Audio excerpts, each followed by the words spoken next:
Why? Such a simple word, yet carries so much impact into everything we do. Why do you do this? Why did you do that? A word. A question that is answered by yet another simple yet impactful word, because.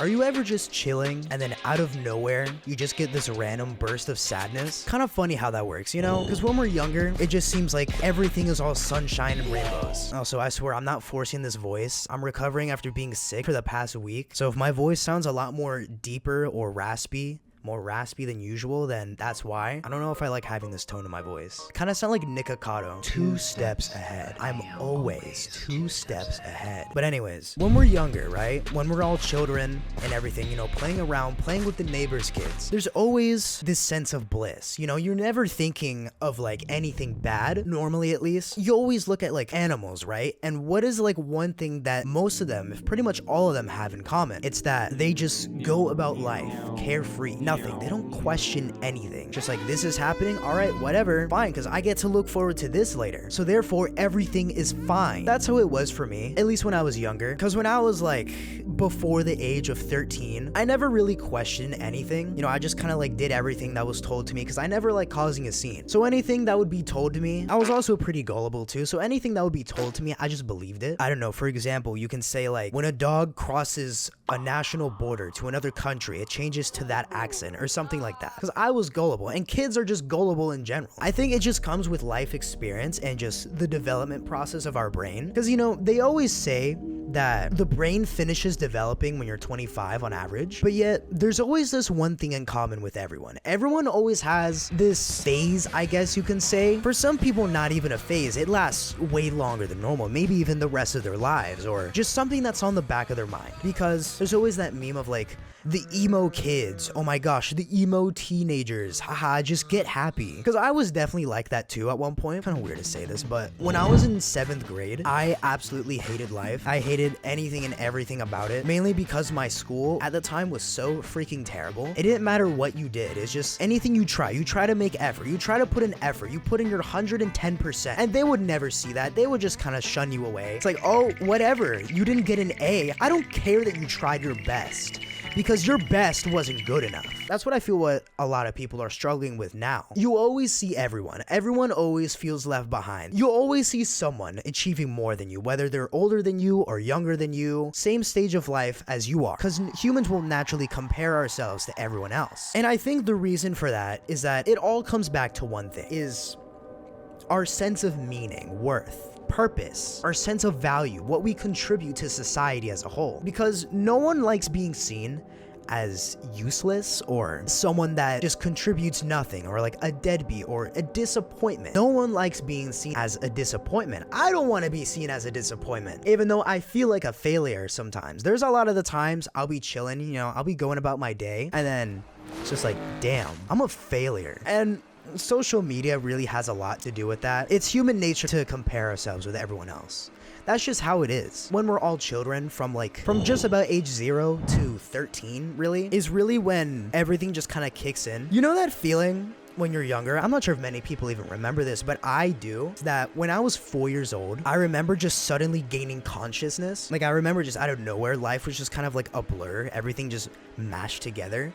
Then all of a sudden, when I was 4, I just like went to the bathroom on my 4th birthday. And then, I don't know, everything just kind of like clicked. It was just like, oh, damn, I'm real. I'm a real living being. But later on in life, as we start to grow up, as our brain develops more, as we start to venture out, we start to question everything. Or at least I did. Some people do. Some people will decide to question everything. What is this? Why do we do this? Why do we do that? Because of this certain thing. Because of this. Because of that. Why do I think this way sometimes, but then I think another way different times? I sound like I'm on drugs or something. No, I swear. Guys, I swear, I don't smoke. I don't do that. But anyways, you know, as we get older, we question everything. And sometimes there's an answer for it. Because of this, because of that. Other questions you ask.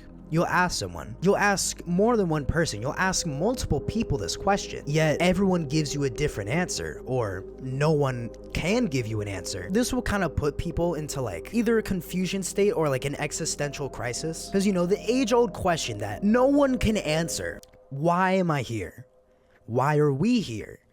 Why are you here? Why are we doing this? Why do we do that? Why do we do things this way? Why do I feel this way? Why do I feel this certain way towards someone, but a different way towards someone else? So, you go out looking for answers and you get so many different ones, so many different answers as to what it is, or maybe you finally get your answer and then it's laid to rest. That question is done. It's been answered. But then something happens. You experience something in your life that changes that. I don't know what's gonna happen anymore. Something that changes that answer. So now it's like, it's all up in the air again. I don't know what to think. I don't know how to think about this. I don't know what is the correct answer. How should I think about it? We don't know. We don't know. No one knows. Because everyone always tries to answer this. The age-old question, why are we here? What is the purpose for this? Why? Because of all these other certain things. There's so many different answers to that one question. But a lot of the time, the answers that you get, they don't satisfy you. So then, you go on this huge brainstorm, this ADHD brainstorm of everything that it can possibly be. Anything to try to figure out what the answer to this question is. But then it comes to a point where you're going about your day-to-day life and this question on the back of your mind is just, it's causing you agony. It's causing you sadness, pain, distress. Because for whatever reason, there's something wired in our brains that's just constantly telling us to answer any question that bothers you, or to just wrap your head around the idea. But then when we are unable to do it in that moment, it just causes a mini mental breakdown for whatever reason. Some people are wired differently to where that's just not the case at all for them, and the only reason for even trying to wrap your head around it is for a subject in school. But then for me, I've always had this voice in my head telling me that I needed to understand this thing, or else it just drives me crazy.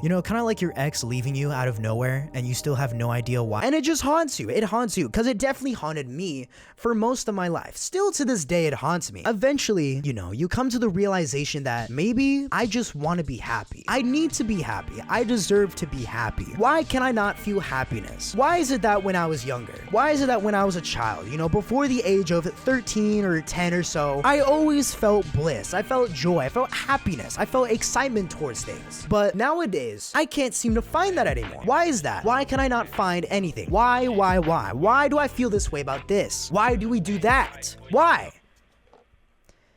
Because. And then there it goes on again. This constant search, this constant endless search for meaning, for purpose, for a reason, something to answer the question to why. So, a lot of people, especially me, I'm definitely guilty of this. We try to find other ways to drown it out, escape our problems, escape our mind, numb the mind. So we don't think about this. We think about other things. Oh, I'm so excited for Friday. I'm excited about the weekend. It's going to be so much fun. I can't wait. I'm looking forward to this. I'm so happy. Maybe this party will fix the problem. Let's go to this party. Oh, this is fun. This is so much fun. There's alcohol everywhere. That was a fun time. I was out there with my friends. I even made a few friends out there. But then what happens when the party's not there? Life sucks again. Everything sucks. It's not the same. There's no enjoyment in anything anymore. It's like, oh, the only time I feel like I can be alive, the only time when I can feel joy or happiness is when I'm under the influence of alcohol. So how do you release your stress, if you don't drink? I go out. Now, I gotta specify, I don't drink. I'm not a drinker. Believe it or not, I still have never been drunk to this day. Whether you believe me or not. Definitely not gonna be the case after this video goes out. At some point, I don't know when, but eventually. But when it's all said and done, when it's over, when there's no more parties to go to, you're still left there wondering, I'm sad again. Why? Why do I feel this way? Why can't I find happiness? Oh, maybe this substance will do it. Maybe this substance will make me happy. It'll stop me from caring or thinking logically with my mind that's causing me so much distress. So, what do you see? Addictions start forming all over the place. Then what does that lead to? A lot of people will, go down this route. Understandably so, because it's like, shit, man, this shit's fun. I gotta be clear about this. I don't do any substance. I don't smoke. I don't do drugs. I rarely ever drink, if ever. I'll probably have a shot here and there, but that's about it. Maybe this substance will fix it, because I can't find the answer myself. No one can provide me with the solution to my problem. No one seems to know the answer. So maybe, every time I take this, I feel at peace. I feel something. I feel joy. Or I stop caring, because now I'm having a revelation. Whenever I take this, I think of more stuff. I'm more creative now whenever I take this substance. I have breakthroughs, everything like that. What happens when that becomes the center of your life? When, parties become the center of your life. Or if it's not parties, it's drugs. Or if it's not drugs, then it's both. Well, there's many examples of this. A few years down the line, maybe even a few months. Where do you see these people? Homeless, on the road, still depressed. Now, of course, this isn't all of them. I'm just saying as like a broad example. That's definitely not everyone. There's a lot of people that come to terms with it or do it in like a healthier way on the side. But then when all of that doesn't work, when all of that is gone, what happens next? Where do you turn to next? So then you marinate on that thought. You know, it continues. It just marinates in your head for a bunch of time, weeks, days, weeks, months, years even, and then something happens. You meet someone that makes you stop feeling these things. They make you feel a certain way around them. They make you feel joy and happiness. You know, maybe there is a reason to live for this person. So then what happens? A lot of people make that the focus. That's the center of their life. Everything revolves around that person. Now, why do I say all this? Because I've experienced this before. Like, we've all experienced this before, at least on a different level. Maybe you don't take drugs, but you play an excessive amount of video games, or you're just chronically online. Or, you know, the only time you're happy is when Discord is open. You're playing that one game with friends, where that special someone comes into your life out of nowhere, and all of a sudden, things seem bright. Things seem a lot better now. Things are better than normal. So then, as things progress, as the relationship gets better, as you two get closer, they become the center focus of everything, of your life in general. But then, what happens? What happens a lot of the time? A lot of the time, what happens is that this person eventually leaves. Now, of course, not every time, not every single time, but of course, most of the time this happens. They leave. Then what? Then you're left there again, back at square one, sad, depressed. That was the only thing I had, what I had to live for. Why am I even living in the first place? What is the reason for this? What is the reason for all of this? Why? Because. Now, this is gonna sound pretty weird, but you know, I think I actually have the solution. Maybe not to all your problems, but I have the solution of something that'll make you feel a bit better about life. Something that'll give you a new meaning, new purpose, something to look forward to. And for me, I've figured out that it's goals. When you have something to work for. And what I mean by this is something that you truly care about. Yeah, you may be going through school and have to look forward to that, whether you like it or not. It may be your goal to get through school and such, but do you truly care about it? Probably not. I'm talking about something that you can go on and on about for hours if given the chance. The one thing on your mind that you truly want to achieve, that end game goal that is constantly on your mind, just in the back of your head. An example of this is in the gym. There's this one milestone that everyone chases in the gym at some point, and that's benching 225 pounds, or just 2 of the big plates on each side. And that became the one thing I obsessed over for a good while until I achieved that goal. Everything I did in my life revolved around achieving that one goal. That was the one thing on my mind until I finally did it. Sure, you can say that's overly obsessive, but I was happy all throughout that time because not only did I have something to work toward that I truly cared about, but it also gave me a reason to wake up every morning and not question my existence. Because, you know, when you're just roaming life aimlessly, I don't know what to do. I'm doom scrolling TikTok, Instagram Reels all day. I don't see anything else. There's nothing else that entertains me other than this. I'm failing all my classes. All my college classes are going to waste. I'm working this dead-end job that I hate, but it pays the bills so that I'm not homeless. But then when you take yourself out of that, when you zoom out, when you see the bigger picture, you see there's stuff that you don't have or stuff that you want. Some people have this realization. For me, I had this when I was 17, that I realized I was a complete mess at 17 years old. I was depressed. You know, it looked like I was happy and everything on the outside, but on the inside, I hated everything. Oh my gosh, emo teenager. What? Oh my goodness, that is so sad and unfortunate. But you know, I was aimless. I didn't know what to do or where to go, what to look forward to for advice. Because, you know, I was always told, oh yeah, just, you know, work this job and then find someone to settle down and then have a family. That's it? That's all there is? And you know, I had this realization when I went with my mother one day to go work at, funny enough, the place that I work at now, the factory job. It's not a factory job. I just say that because it pretty much feels like it when I'm over there, like factory warehouse. It's a digital printing company, but the way everything is laid out, it feels like a factory because I'm always having to produce something. Like I'm always having to produce something for someone else to work on later. So I've always just called it the factory job. It was one day, you know, she took me out to lunch. It was like my first or second day. You know, we went to KFC for lunch because it was right there. It was close. And I saw these two guys there. I saw myself in them. Me at 17, I know. I was 17 years old walking into KFC and I saw myself in these guys who were probably like 20 years older than me, 20, 25 years older than me, maybe even 30 years older than me. You know, they're just there. And this is not to knock on them, but it's like they were working. They're, you know, they're there on break. I just overheard them saying, man, I don't know, man, this is kind of steep. I don't know how I'm going to pay for this. And I let that marinate for about 5 minutes.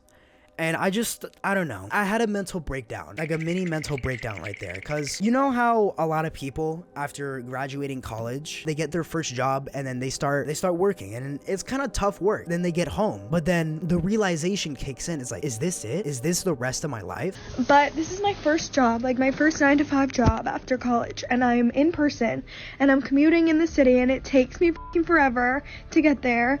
There's no way I'm going to be able to afford living in the city right now. So that's off the table. Like, duh, if I was able to walk to work and it'd be fine, but I'm not. So it literally takes me, like, I leave here, like, I get on the train at 7:30 and I don't get home till like 6:15 earliest, and then like I don't have time to do anything. I want to shower, eat my dinner, and go to sleep. I don't have time or energy to cook my dinner either. Like, I don't have energy to work out. Like, that's out the window. Like, I'm so upset.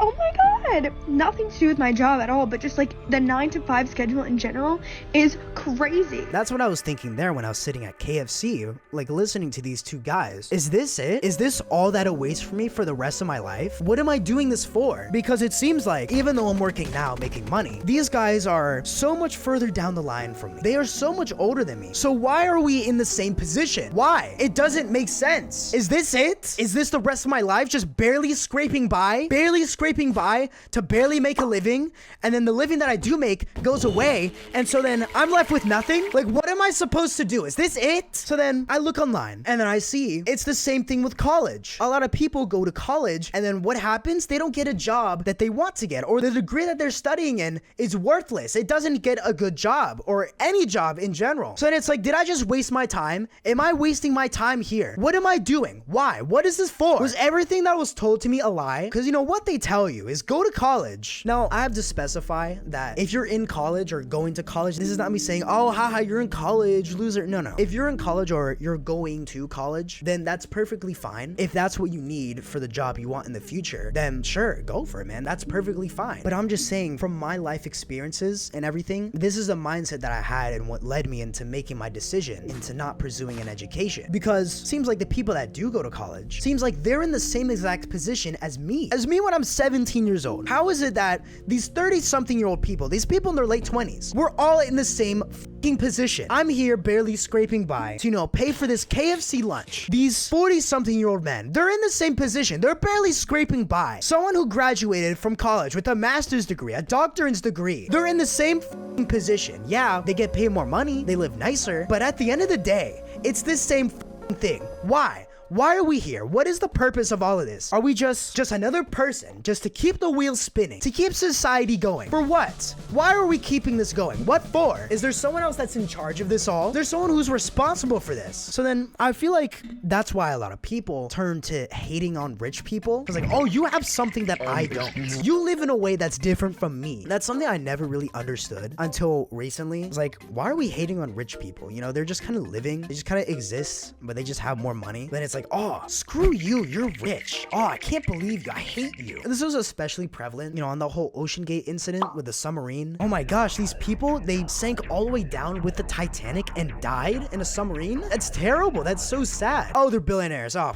I never really understood that until recently, how it's like, there's some rich people that dictate the way that we live, that dictate the way or our quality of life. Now, what I mean by that is like the higher ups in the government, the people who are doing the taxes, the people that take our tax money and put it somewhere else. You know, the government's spending really. So in a way, I get it, I understand, but it's also like, for me, when I was younger, I always saw it as like an inspiration. Like, oh, you're rich, I want to achieve that too someday. Because that seems like the only way to escape this life that I don't want to live. So, you know, after having this breakdown, I felt like there it was. That was my reason. There's something to work for. It's something to work towards. You know, if I do this, if I make this thing, or I start this type of business, business, I can make money, can make enough money to free my family. Because, you know, they always say it takes one person to break the curse of like generational debt or generational wealth to like turn a family rich. So, you know, that was my goal for a while. And that's everyone's goal, is obsessing over money, anything to make the bag. So in a way, that was the turning point in my life. You know, it's like the canon event. That was the canon event that needed to happen. You know, might even be the reason you're even seeing my face right now. But you know, one thing leads to another. Finally, I have this goal, this thing to work towards. You know, it feels like there's a reason why I'm waking up now. But then you work towards it. You know, some people achieve it, but most people don't. What scared me the most, or what scares me the most, is that I was playing GTA 4 the other day. I know, great game. I played and beat this one mission, and at the end of the mission, they said this. Well, Nico, that was a whole lot of effort for no fucking reward. Story of my life. It is the story of a lot of lives, Becky. I'm getting used to hearing it. And that really stuck out to me. And that's really the story of a lot of it, of a lot of people's lives. That was partially why I made the NPC video. Like, how many people are NPCs? Oh, I'm gonna make all this money. But then how many people actually achieve that? Now, this isn't me saying like, oh, you suck, your goals are never gonna be achieved. No, that's not what I'm saying at all. A lot of people go about achieving their goals in the wrong way, or they're just led down the wrong path, and then that's why they don't achieve it. You know, because you always see a lot of these people who try to lose weight for years. I was one of them too. I was someone that always struggled with weight when I was younger. I always hated the way I looked. It's a lot better now, but you know, I always tried losing weight. Like, oh, I'm just gonna eat less of this. It's carbs. That's the problem. Oh, I know. I'm gonna starve myself. I'm gonna not eat food, period. Now, some of that worked, but really for the most part, whenever it did, it was only short term. And then eventually I gained all that weight back. But you know, at 17, that was literally the turning point of my life, was when I was 17 years old. At 17, I didn't know how to do it. I didn't know how to go about weight loss or losing weight to better myself, to feel better, more confident in myself and my abilities. Then I learned the way. I learned how to do it. And what happened? I never looked back since. And look, we're still good. Hair is still a mystery for me. When I finally figured it out, it was like a breath of fresh air, because I had a goal, but I actually knew the steps to work towards it and achieve it. And then eventually I achieved my goal. I lost like 35 pounds, and then I ended up being very skinny after that. It was quite crazy. And you know, one thing leads to the next. So then I start losing weight. Like, oh, you know, let's start the gym. Let's start that. And you know, one thing leads to the next. And then all of a sudden, here we are. You know, when things are finally going good in your life, when things are finally going up, when things are looking great, life always finds a way to put you back down. A way to you over, if you will. Because I've definitely been feeling that recently. Feels like things have been getting way harder than normal. You know, my outlook on life a few months ago was quite positive, but now, as of recently, things have been a bit different. Feels like it's just one thing after the other. I'm getting punched in the face. You know, whether it's losing a family member, or another one is in critical condition, or I get sick. You know, I want to record a video and then I get sick and I can't fucking record. I can't do my job. You know, my hours are being cut at work. Now I'm making less money. So, you know, things aren't looking too great. So one thing leads to the next, as I said earlier. And then here we are, this downward spiral. What is the meaning of this all? I'm working towards this goal. For what? Or for what in the end, when I achieve it? Because you'll hear about rich people, how a lot of them are depressed. Like, oh, money won't buy you happiness. Yeah, sure, maybe it won't buy you happiness, but money will sure as hell make you happier. Oh my gosh, let me tell you, when I'm making more money, when you're making more money, stuff is awesome. Life is amazing. But for the people that, you know, achieve everything, that achieve their goal, why is it that we see these rich millionaires and multi-billionaires just killing themselves? Because you know what they say, it's lonely at the top. So then here it is. Here we are again, back at square one. Why? The same question again. Why are we here? What is the meaning of this? What is the purpose? Then you turn to something else. Something that has been poking you your entire life. It's been coming in here and there. The one thing that constantly comes back again and again in your life, it seems like. You know, there's always people even preaching it on the road, on your way to work even. Religion. God, some sort of higher being, the reason why we're here on this earth, what we're working towards, the thing that's gonna happen to us after we die, you know, the one thing we're all looking forward to, you know, after we're gone, you know, may even be the one thing on your mind. It might even be the question that you're asking why, but you know, after all the solutions you look for, after all these things, what do you constantly go back to? Is religion. Maybe the Christians were right. Maybe all these other groups were right. Now, I gotta say, I'm not hating on any sort of group or anything in general. I'm not saying there's like, oh, there's a right God and there's a wrong one. No. What I'm saying is, from my observation, I've always seen that religious people seem to always be happier than, non-religious people. That's just what I've seen. I can't help but think, maybe there's something right there. There's something that they have that we don't. Something that we're constantly looking forward to. Something that we're constantly looking for. And then we realize that the thing that we're looking for, it's not meaning or purpose. It's fulfillment. Now, what does that mean? Why did you just go on a huge rant? Why did you say all of this? Because the only way to do it, the only way to find your reason, the only way to find your reason why is by doing it your way, by doing it the way that you see fit, by doing it in your path. Now, that doesn't mean do whatever you want. Do it in a way that you find fulfillment in and that doesn't hurt others. But what if I told you that I do know why? I know the answer to everything. I know the correct answer. They don't want me to tell you this. However, I'm gonna tell you. So listen here, right? Listen closely. The reason why that you're going through all of this and how to fix it is you got